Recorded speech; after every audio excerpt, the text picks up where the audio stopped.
तो स्वागत है आप सभी का एक बार फिर से अपने YouTube channel maths master India में।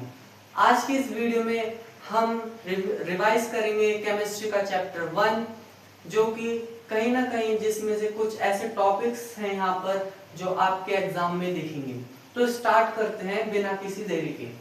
तो इसमें सबसे पहले हम उन्हीं टॉपिक्स को उठाएंगे जिनसे हमारे यूनिट टेस्ट या पीरियोडिक टेस्ट में क्वेश्चन पूछे जा सकते हैं। तो यहाँ पर हमारे पास है मॉलिक्यूलर मास। अब ये मॉलिक्यूलर मास क्या होता है? Sum of atomic masses of element present in a molecule.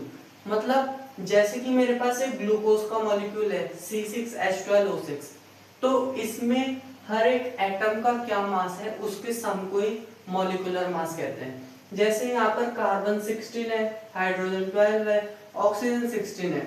अगर इन सभी के एटॉमिक मासेस का सम करें तो कार्बन का एटॉमिक मास 12 into 6 72, हाइड्रोजन का 12 और ऑक्सीजन का 16 into 6 96।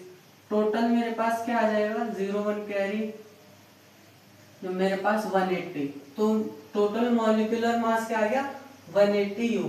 ऐसे अगर वाटर का देखा जाए, हाइड्रोजन का 2, ऑक्सीजन का 16, तो मेरे पास 18। ऐसे ही मेरे पास CH4 का देखा जाए तो 12 + 4 मेरे पास 16। और फिर कार्बन डाइऑक्साइड का देखा जाए, कार्बन 12 और ऑक्सीजन 16, तो मेरे पास आ जाएगा 828 U। तो इसको कहते हैं मॉलिक्यूलर मास। अब आते हैं बात एटॉमिक मास। एटॉमिक मास अभी बताया, एटम का एक एटम का मास। अब हमारे पास कुछ ऐसी टेक्नोलॉजी है जैसे कि sophisticated technology, for example mass spectrometer for determine masses of atom Fairlie accurately. आज के टाइम में हमारे पास ये टेक्नोलॉजीज आ गई हैं जिसकी हेल्प से हम किसी भी एटम का मास एक्यूरेटली निकाल सकते हैं। अब यहाँ एवरेज एटॉमिक मास, एवरेज, हाँ। अब देखो, जैसे कि मैंने कहा कि हाइड्रोजन का एटॉमिक मास क्या होता है, हम सभी को पता है 1 होता है, बट इसका रियली एक्चुअली एटॉमिक मास होता है 1.008 समथिंग 80 U। ऐसे इसका एटॉमिक मास रहता है। तो हम क्या ले लेते हैं? 1 ले लेते हैं हाइड्रोजन का, पर एक्चुअल यूनिफाइड मास क्या रहता है इसका? ये रहता है 1008, इसके आगे भी चलता है। तो हम एक्चुअली 1 ले लेते हैं, तो इसी को हम एवरेज एटॉमिक मास कहते हैं। फिर एटॉमिसिटी, एटम की सिटी नहीं, एटॉमिसिटी का मतलब किसी भी मॉलिक्यूल में कितने एटम्स प्रेजेंट है। जैसे वाटर में कितने? 3 एटम्स हैं। यहाँ पर मेरे पास CH4 में कितने एटम्स हैं? 5 एटम्स हैं। तो इसको एटॉमिसिटी कहते हैं। Molar mass, the mass of 1 mole of substance in gram is called molar mass. यानी कि किसी भी मॉलिक्यूलर मास को in the form of gram में लिखते हैं तो उसको मोलार मास कहते हैं। अगर मैं इसको 180 U को 180 ग्राम में लिख देता तो इसको मोलार मास कहते हैं। ठीक है। अब मेरे पास आता है mass percent of an element. ये बहुत इंपॉर्टेंट है एम्पिरिकल और मॉलिक्यूलर फॉर्मूला के लिए, जिनसे एक ना एक क्वेश्चन तो आपके एग्जाम में आएगा ही। एक क्वेश्चन आपके पास मॉलिक्यूलर फॉर्मूले से आएगा और एक क्वेश्चन इसमें से आएगा। तो देखो, मास ऑफ एन एलिमेंट कैसे निकाल सकते हैं? मास परसेंट, तो mass of that element in compound upon molecular mass into 100। तो इस पे हम क्वेश्चन करेंगे तब ज्यादा क्लैरिटी मिलेगी। अभी ऐसी रिवीजन कर लेते हैं। एम्पिरिकल फार्मूला और मॉलिक्यूलर फार्मूला क्या होता है? जैसे हमें सबको पता है कि मॉलिक्यूलर फार्मूला क्या होता है? Actual number of atom present in a compound is called molecular formula. मतलब जैसे कि यहाँ पर मेरे पास C6H12O6 है, एक्चुअल इंफॉर्मेशन मिल रही है कि यहाँ पर मेरे पास ये गिवन है। बट अगर यहाँ जैसे बेंजीन का एग्जांपल लिया मैंने 6,6H6, अब इसका एम्पिरिकल फॉर्मूला होगा CH। कैसे? इसके मैं रेशियो में कर सकता हूँ। अगर मैं 6:6 करूँ तो 1:1 आएगा, और इसी को मैंने कन्वर्ट कर दिया CH में, तो ये हो गया मेरे पास simple whole number ratio of different element of compound is called empirical formula. इस पे क्वेश्चन करेंगे और इस पे क्वेश्चन आएंगे भी। अब एक्यूरेसी प्रिसीजन एक टॉपिक आ जाता है छोटा सा, एक्यूरेसी का मतलब और प्रिसीजन को ऐसे याद रख सकते हैं, मान लो क्लास है, उस क्लास में मैम ने कहा कि मैम ने न्यूमेरिकल दिया है सर ने और कहा कि आपका आंसर 50 आना चाहिए, तो किसी बच्चे का आ रहा है 49.9, किसी का आ रहा है 48.8, किसी का आ रहा है 50.1, तो ये एक्यूरेट जो ट्रू वैल्यू है उसके एकदम पास है, क्लोज है, तो इसको एक्यूरेसी कहेंगे। पर प्रिसीजन किसको कहेंगे, किसी का आ रहा है 30.1, 30.2, 30.3, 31.4, तो इनकी वैल्यूज एक दूसरे से नियर है पर ट्रू वैल्यू से दूर है पर एक दूसरे के नियर है, तो इसको प्रिसीजन कहते हैं। ठीक है, अब मेरे पास आता है लॉज ऑफ केमिकल कॉम्बिनेशन। हमारे पास एनसीईआरटी में 5 लॉज हैं केमिकल कॉम्बिनेशन की, जिसमें से पहली है law of conservation of mass. इस लॉ के अकॉर्डिंग ये हमें एंटोनी लेवोइजर ने दी थी, तो उन्होंने कंबस्टन पे एक एक्सपेरिमेंट किया था। इस लॉ के अकॉर्डिंग हमारे पास क्या होता है, जो मास होता है वो डिस्ट्रॉय नहीं होता केमिकल रिएक्शन के द्वारा। Second law of definite proportion Louis Proust ने दी थी, और इनके अकॉर्डिंग कुप्रिक कार्बोनेट पे उन्होंने थोड़ी रिसर्च की थी और ये पाया था कि कोई भी कंपाउंड फिक्स रेशियो में मिलता है। जैसे कि मेरे पास H2O है, तो ये फिक्स रेशियो में ही एक दूसरे के साथ मिलेगा। हाइड्रोजन 2, ऑक्सीजन 16, हाइड्रोजन का मास और ऑक्सीजन का मास, तो 1:8 में ये एक दूसरे से कंपाउंड बनेंगे। अब आता है हमारे पास लॉ ऑफ मल्टीपल प्रोपोर्शन।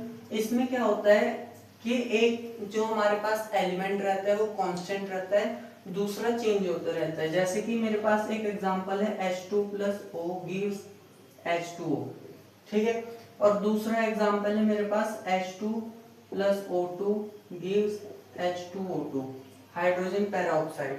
ठीक है, तो यहाँ पर हाइड्रोजन का मास तो सेम ही है, बट यहाँ ऑक्सीजन का मास चेंज हो रहा है, 16:32 हो रहा है, यानी 1:2 हो रहा है। यानी कि इस लॉ के अकॉर्डिंग हमारा एक एलिमेंट कांस्टेंट रहेगा और दूसरे का जो मास का रेशियो आएगा सिंपल होल नंबर रेशियो में आएगा। फिर आता है गेल-लोसेक्स लॉ ऑफ गैसियस वॉल्यूम। इनके अकॉर्डिंग जो हमारे गैसियस की वॉल्यूम हो रहती है, गैसेस की वॉल्यूम रहती है, वो हमारी सिंपल होल नंबर रेशियो में रहती है। फिर आते हैं एवोगाड्रोस लॉ। एवोगाड्रोस लॉ के अकॉर्डिंग तो हमारे ये है कि जैसे कि हमारे पास एक बॉक्स है 1 2 गिव दे, तो ये देखिए एवोगाड्रोस लॉ के अकॉर्डिंग एसटीटी पे, स्टैंडर्ड टेम्परेचर एंड प्रेशर पे, ये मेरे पास हाइड्रोजन है, ऑक्सीजन है, ये वाटर है। यहाँ पर भी जितने मेरे पास हाइड्रोजन की वॉल्यूम रहेगी उतनी मेरे पास ऑक्सीजन की वॉल्यूम रहेगी और उतना ही मेरे पास वाटर बनेगा। यानी कि ये मेरे पास एवोगाड्रोस लॉ स्टेट करती है। ठीक है, ये लॉज थी हमारी, इनमें से 1-2 क्वेश्चन पूछा जा सकता है या कोई सी भी 2 लॉज स्टेट करने के लिए बोली जा सकती है। उसके बाद आता है हमारे पास मास परसेंट। इसमें से क्वेश्चन जरूर आएगा। मास परसेंट क्या होती है, सॉल्यूशंस के लिए रहती है हमारे लिए। तो mass percent equals to mass of solute upon mass of solution into 100। फिर आता है हमारे पास मोल फ्रैक्शन। अगर मेरे पास एक कंपाउंड है AB, तो इसको काई कहते हैं, काई। तो अगर मोल फ्रैक्शन निकालना है मुझको A का, तो नंबर ऑफ A मतलब Na का मतलब होता है number of moles of A, तो A के मोल निकालने पड़ेंगे अपॉन टोटल नंबर निकालने पड़ेंगे मोल, और फिर वहां से मेरे पास ये आ जाएगा Na, यानी मोल फ्रैक्शन ऑफ A। फिर B का भी ऐसे ही करना पड़ेगा। और इसके लिए बेस्ट ऑप्शन है, अगर आप केवल A के मोल्स निकाल देते हैं तो B के अपने आप निकाल सकते हैं। कैसे, Na + Nb = 1 होता है, तो A के निकल जाएंगे तो B के आराम से निकाल दोगे 1 से माइनस करके। फिर ये जो 2 टर्म्स है मोलैरिटी और मोलैलिटी, इन दोनों से एक ना एक क्वेश्चन आएगा ही आएगा, जरूर आएगा। मोलैरिटी कैपिटल N से रिप्रेजेंट होती है, इसका फॉर्मूला रहता है number of mole of solute upon volume of solution in millilitre. ये सॉल्यूट है, यहाँ पर मैंने पूरा नहीं लिखा, SOLUTE, number of mole of solute upon volume of solution in ml into 1000 और मोलैलिटी का number of moles of solute upon mass of solvent in gram into 1000। ठीक है, और फिर यहाँ पर हमारे पास डाल्टन्स एटॉमिक थ्योरी आती है, उसमें से आपसे शायद कोई भी 2 पॉइंट्स पूछ लेंगे डाल्टन एटॉमिक थ्योरी के, तो आप हाइड्रोजन का एक हाइड्रोजन ऑक्साइड वो वाटर का एक एग्जांपल याद रख सकते हैं H2O। तो उसमें हम देखते हैं कि matter can neither be destroy nor be created, और कुछ भी और भी पॉइंट्स आते हैं कि दो मैटर होते हैं, दो एलिमेंट होते हैं, फिक्स प्रोपोर्शन में मिलते हैं। ठीक है, तो ये सब चीजें हैं डाल्टन एटॉमिक थ्योरी की। अब चलते हैं हम क्वेश्चंस की ओर। अब आ जाते हैं हमारे पास कुछ ये साइंटिफिक नोटेशन, सिग्निफिकेंट फिगर, और उससे पहले मूल कॉन्सेप्ट समझ लेते हैं इस चैप्टर का, वेरी इंपॉर्टेंट टॉपिक। मूल कॉन्सेप्ट में बच्चों को बहुत कंफ्यूजन होती है, बट ये ऐसे ही है जैसे कि एक यूनिट है। जैसे कि हम कहते हैं बाजार जाते हैं, एक डोजन ऑफ बनानास में कितने बनानास आते हैं, 12 आते हैं। ठीक है, तो कुछ यूनिट है, 1 kg में 1000 ग्राम। तो ऐसे ही मेरे पास 1 mole is equals to 6.022 into 10 raised to the power 23 particles हो सकते हैं, आयंस, एटम्स, मॉलिक्यूल्स, कुछ भी हो सकते हैं। और Na का मतलब होता है एवोगाड्रोस कांस्टेंट, क्योंकि एवोगाड्रो ने दिया था, उन्होंने कार्बन 12 के एटम का जो मास था उसको डिवाइड किया था कार्बन एटम पे एटम से, मोल से, जितने मोल से कार्बन एटम में, तो हमको कुछ ये मिल गए थे, इतने पार्टिकल मिल गए थे। तो ऐसे ही एक स्टैंडर्ड देने के लिए आप कहेंगे कार्बन 12 भी क्यों, ऑक्सीजन क्यों नहीं लिया, ये क्यों नहीं, तो एक कांस्टेंट देने के लिए, जैसे कि 1 kg is equals to 1000 ग्राम, ऐसा क्यों नहीं हुआ 1 kg is equals to 900 ग्राम, है ना। तो एक स्टैंडर्ड देने के लिए इन्होंने परफॉर्म किया। अब कुछ साइंटिफिक नोटेशन और सिग्निफिकेंट फिगर के क्वेश्चन हैं, जिनमें से क्वेश्चन आता ही आता है एग्जाम में, 1 मार्क्स में, 2 मार्क्स में। साइंटिफिक नोटेशन का मतलब होता है कि एक स्टैंडर्ड फॉर्म में लिखना, यानी कि n इंटू 10 की पावर में लिखना, है ना। साइंटिस्ट लोग ऐसे ही लिखते हैं, तो n इंटू 10 की पावर में लिखना। तो जैसे कि एक चीज याद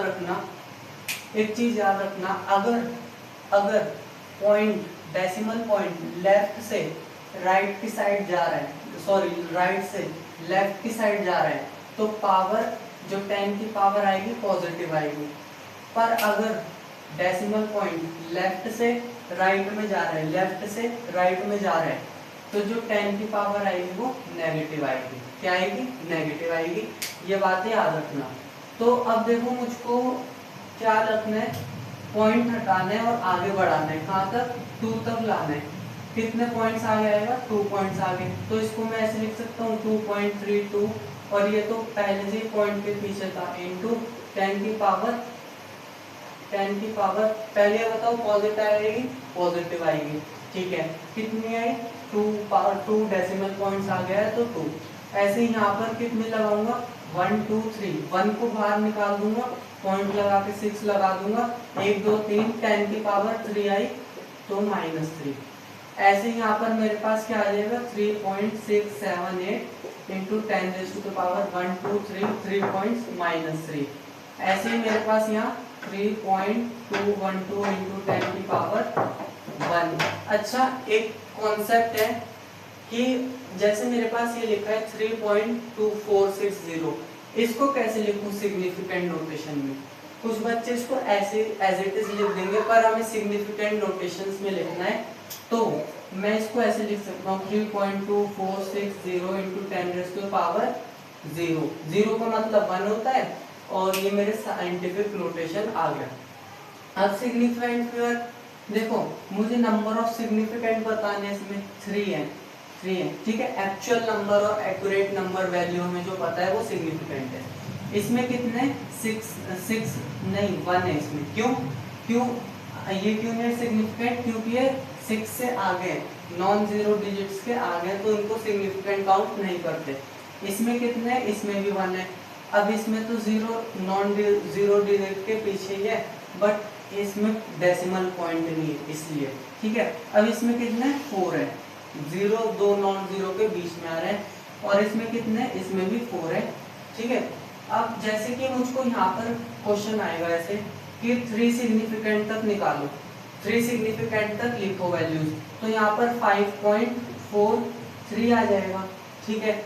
यहाँ पर मेरे पास आएगा 5.67 आ जाएगा, ठीक है, 3 सिग्निफिकेंट पर। यहाँ पर मेरे पास 5.01 आ जाएगा, बट यहाँ पर मेरे पास 5.06 आएगा। ऐसा क्यों?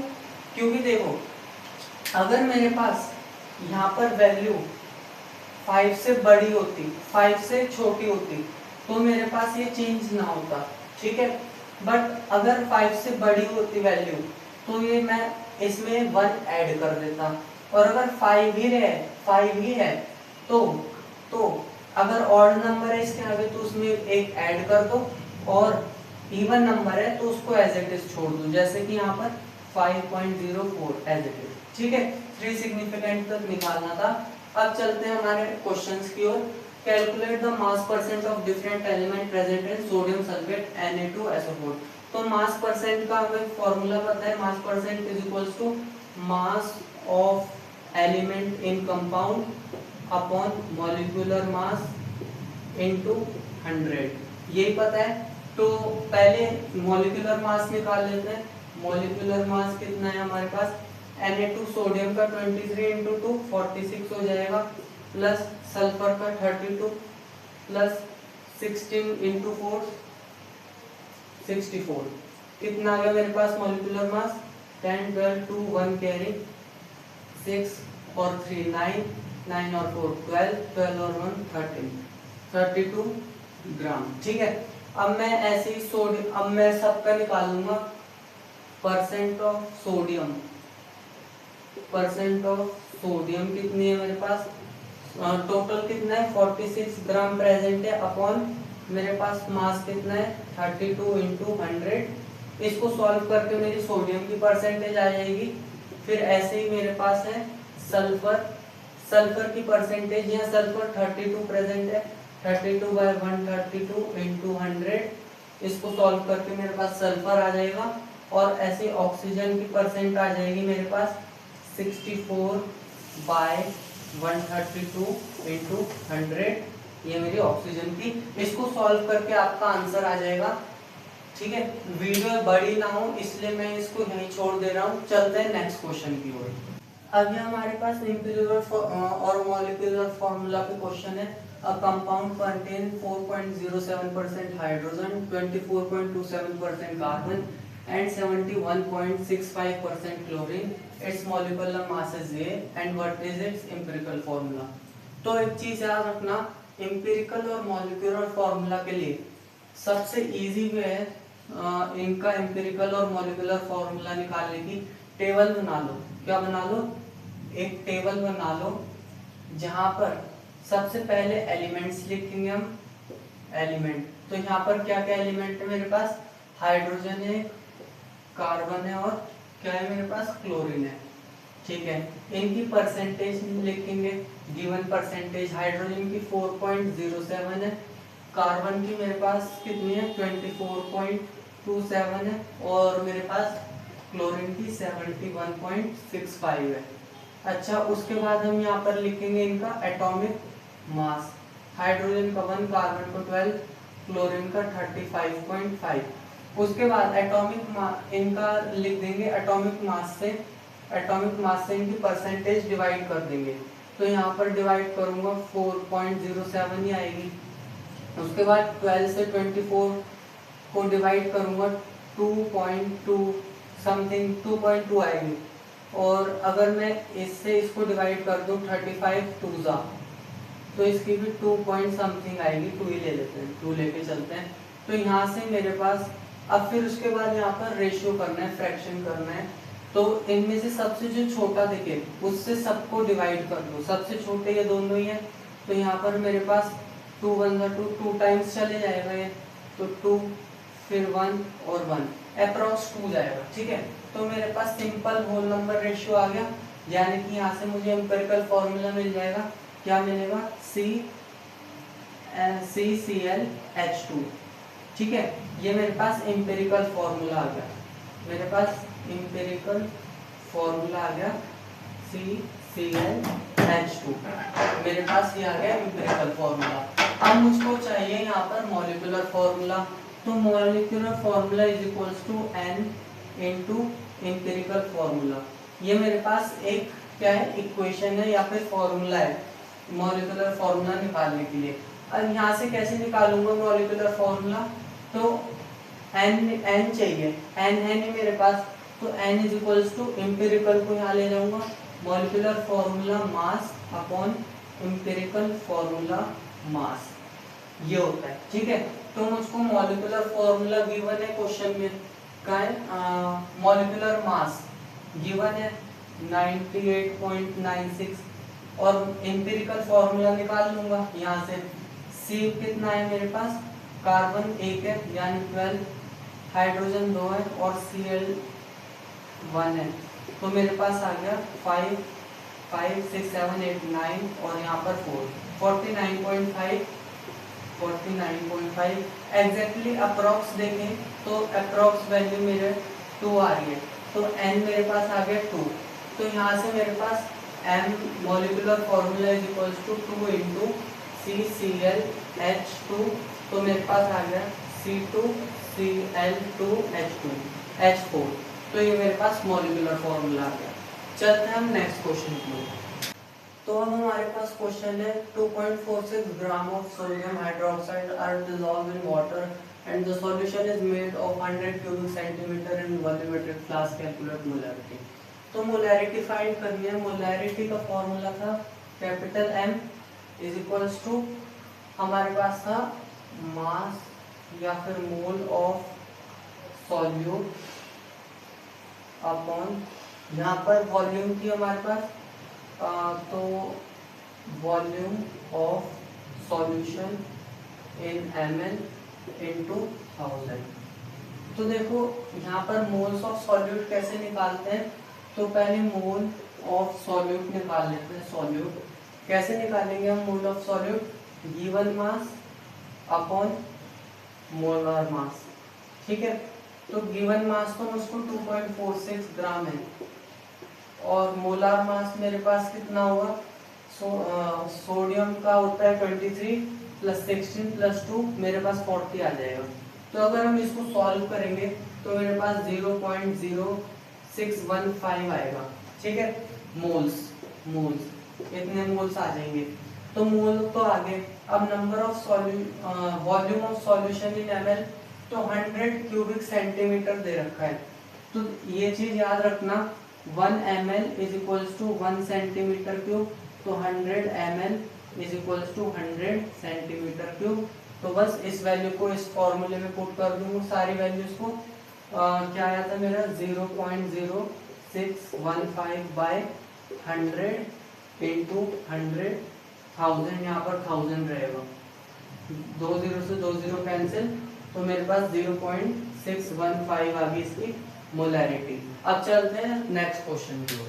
अब हमारे पास दूसरा क्वेश्चन है, calculate the molarity of solution contain 20.7 gram of potassium carbonate dissolve in 500 ml of solution, assume density of solution is 1 ग्राम पर ml।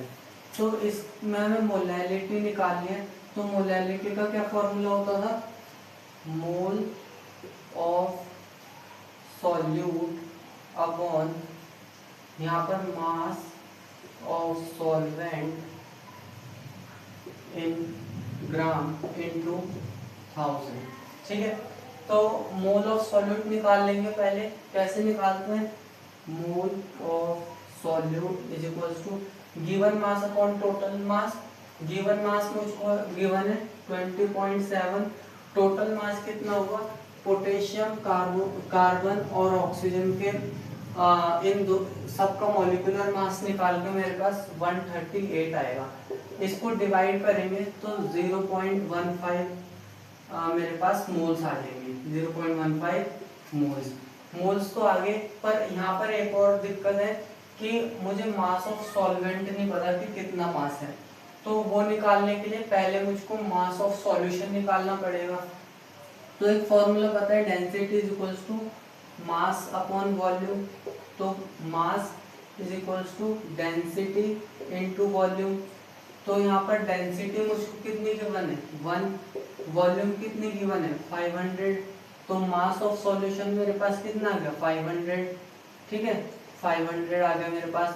पर ये तो सॉल्यूशन का मास है, मुझे सॉल्वेंट का चाहिए, तो mass of solvent is equals to 500, solution का मास माइनस सॉल्यूट का mass minus 20.7 is equals to, ये मेरे पास आ जाएगा 0.3, यहाँ पर मेरे पास 9, यहाँ पर मेरे पास 10 में से 9 में से 2 बाई 7 और यहाँ 4 7 9.3।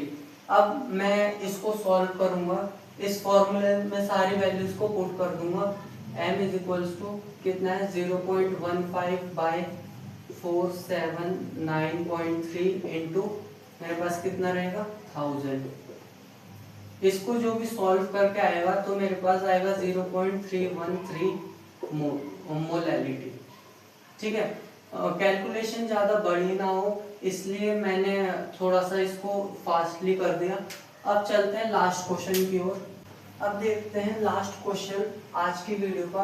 अ solution is prepared by adding 60 gram of methyl alcohol to 120 gram of water, calculate the mole fraction of this and this.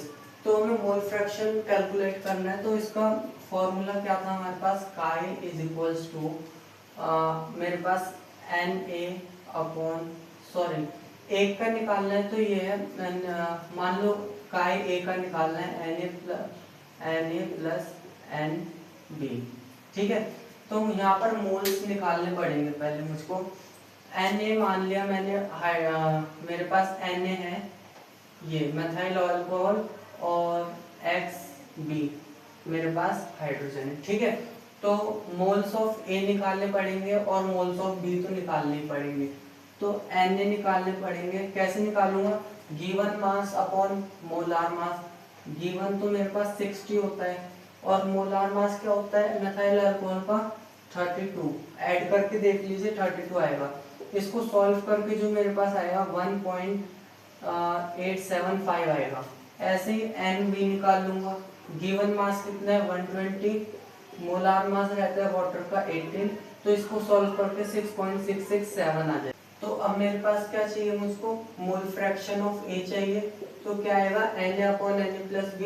Na मेरे पास आ गया 1.875 अपॉन 1.875 प्लस 6.667, तो इसको सॉल्व करके मेरे पास 0.22 आ जाएगा इसका मोल फ्रैक्शन। अब मोल फ्रैक्शन ऑफ B निकालना है, तो हम ऐसे सॉल्व नहीं करेंगे, डायरेक्टली क्या कर देंगे, हमें पता है mole fraction of A plus mole fraction of B equal रहता है 1 के, तो mole fraction of B is equals to 1 minus mole fraction of A is equals to 1 minus 0.22 is equals to 0.78 आ जाएगा, इसको डिवाइड माइनस करके। I hope आपको इस वीडियो में बहुत कुछ सीखने को मिला होगा, समझ आया होगा, है ना। मिलते हैं नेक्स्ट वीडियो में, थैंक यू।